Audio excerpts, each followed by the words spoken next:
우리 하루 뭐 해?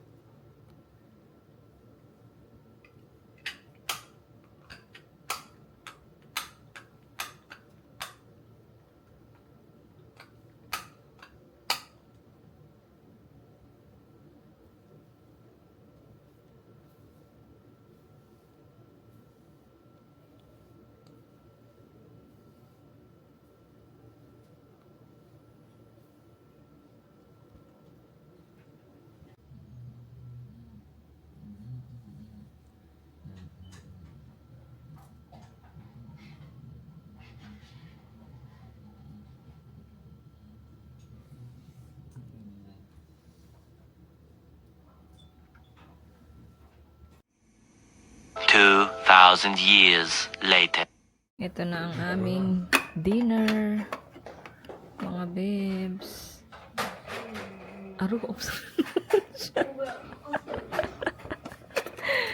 parang wala na naman yung, parang makalimutan na naman yung pagkain niya.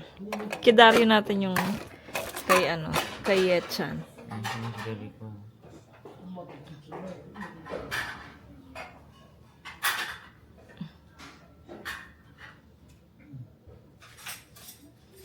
Parang option na naman ah. Ano ang pagkain?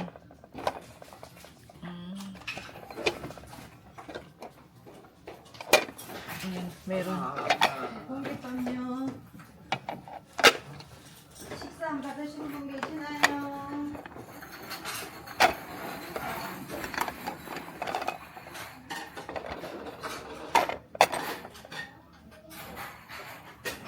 Chan, this is yours ah. You good, Yetchan.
이게 뭐예요?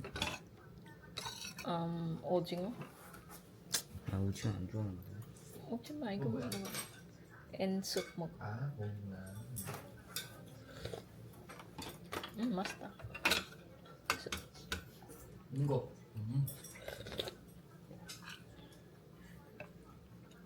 거기 있어. 앉아. 이쁘게. 나 국물 먹으라고 해서 국물 넣을게요. 원래 먹어야 돼. 네? 이거 뭘까? 감자.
개구리 있어.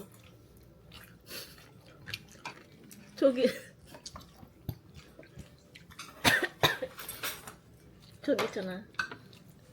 N1 그 일본 movie 있잖아. 그 오마데지 굉장히 아빠도 데지였어. 아, 그 생각대로. 할아버지 스타일. 위에 있어. 저. 형 보고 형 엄마가 형 보고 가마 할아버지라는데.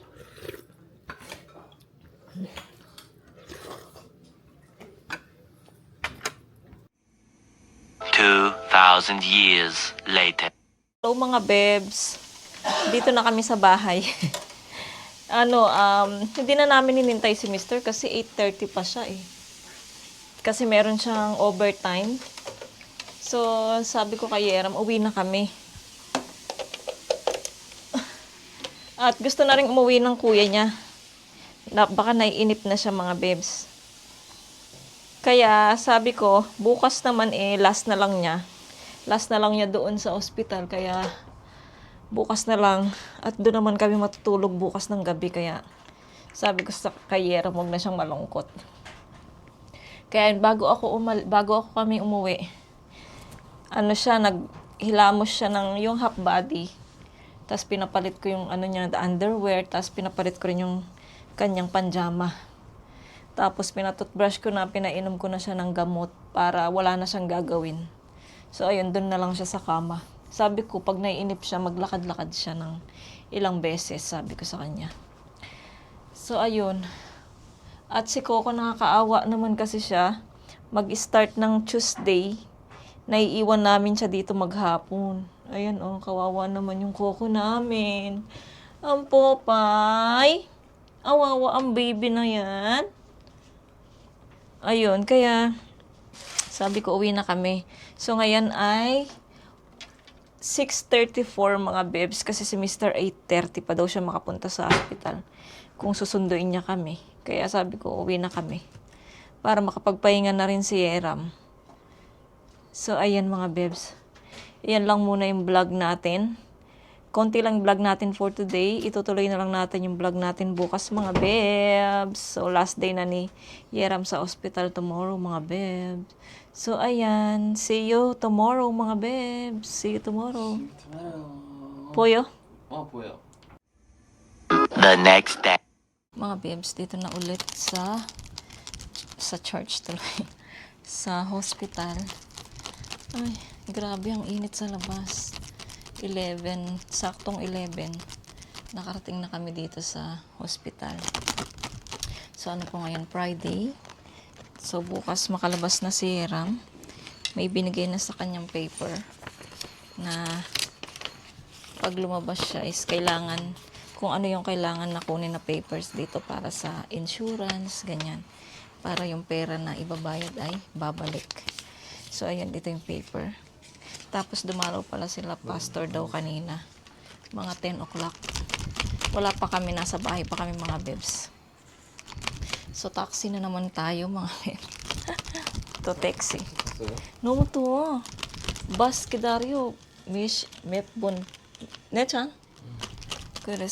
Kaya ayun mga bebs, nagtaxi kami kasi ang tagal-tagal kasi ng bus mga bebs. At napakainit para maghintay ng bus. Kaya ayun, nagtaxi kami, naglakad kami doon sa paradahan ng taxi mga bebs. Palengke ngayon mga bebs eh. Tapos bago umalis si Yecha, nagtapon muna siya ng basura kasi nga Friday. Tapos may naiwan pa doon na styro at saka yung basura na isa pa. Ipapatapon ko na lang yung kay Mr. mamaya pag umuwi siya. Kasi nga ayoko ma-stock yun hanggang next Friday. Si Yeram ay ito. Ganun pa din mga bebs. Oh. Kasi wala naman kasing ginagawa dito mga bebs kundi mag-cellphone. Kaya ayun. Si Yechan.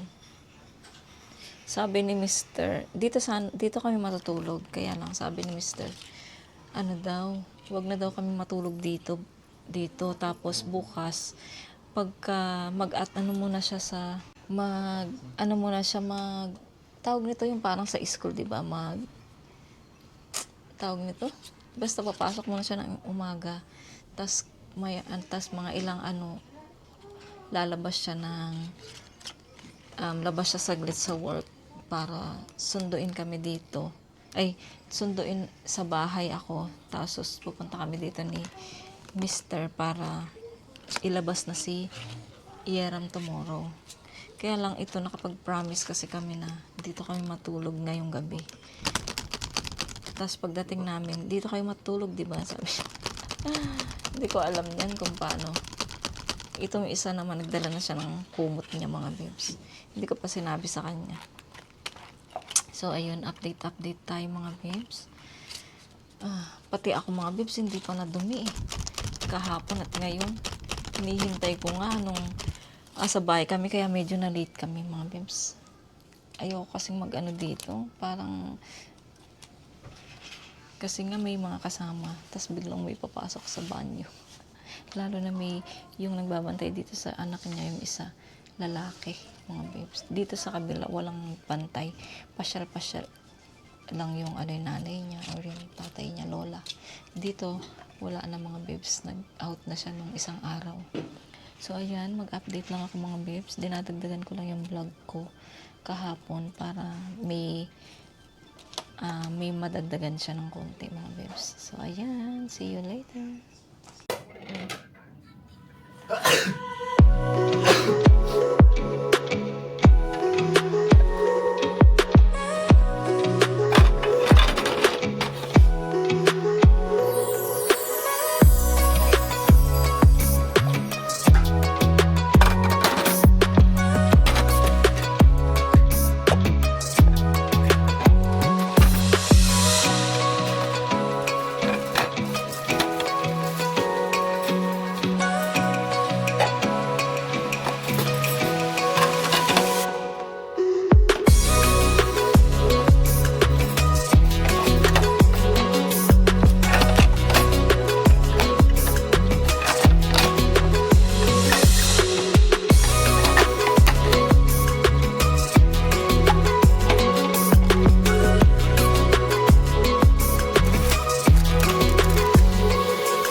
tapos na kaming kumain.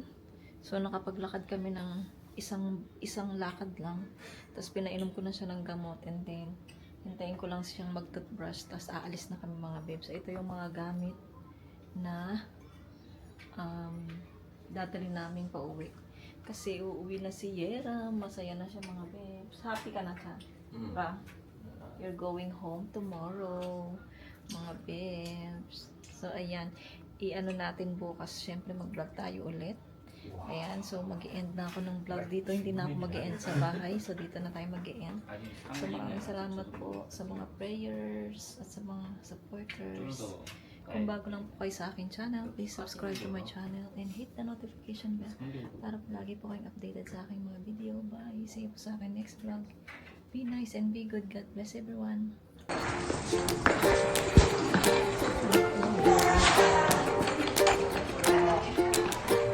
먹었냐, 정진? 좀 먹었어? 어제 먹었잖아, 어제 먹었잖아. 그러니까, 어제 먹었지? 하루에 한 번씩 밀어야 된다고. 하루에 한 번씩 안은 빨라. 많이 움직여.